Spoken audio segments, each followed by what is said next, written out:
Madison Crews here reporting from the Children's Healthcare of Atlanta training ground, where Atlanta United is preparing for their matchup against Houston Dynamo this Saturday at Mercedes-Benz Stadium. Dax McCarty talked to media today about how he has grown as a leader in his short time with the Five Stripes. I just try to be me.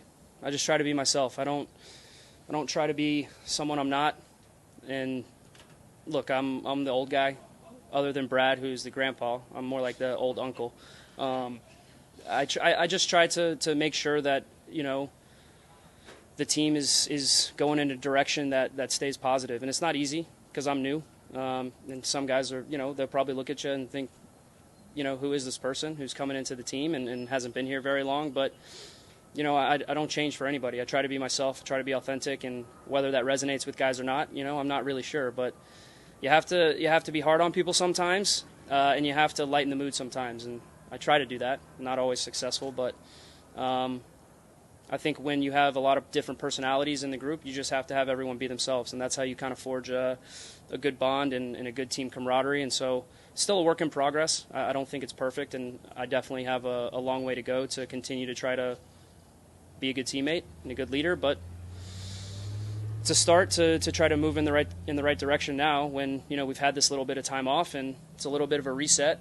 And the training sessions under Rob have been really sharp, and you can tell that, you know, while there's sadness that, you know, a colleague lost his job, there's also excitement that we need to move forward and we need to try to get this thing going in the right direction because the season won't stop for anybody.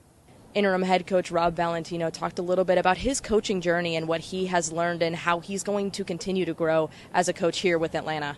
Atlanta's changed that a lot right away. Like working, and I say that word loosely, like I didn't work with Tata in the sense that I wasn't on his staff, but he was great with me.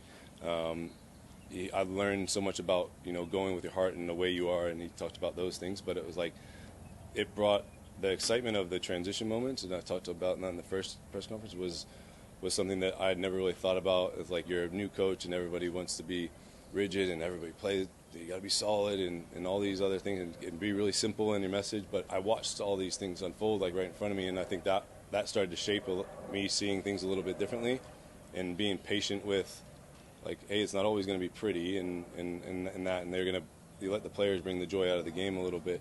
So I think that was the first one where my ideas, we all have similar ideas, and it's just what you really lean into and hone into.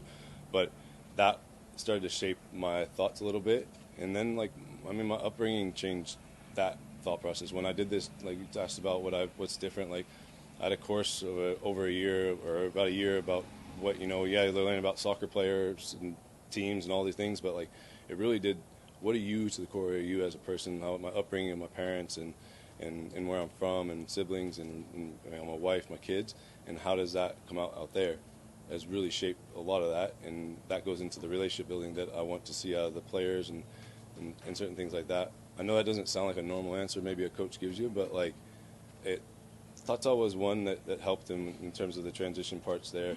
And then I learned from each coach that we had, and I picked up one or two things in different ways, and that was the beauty of working on all these different coaches. The tough part was the relationships, and now, yeah, they're not here, but I think that's obviously part of the game that you have to deal with. So.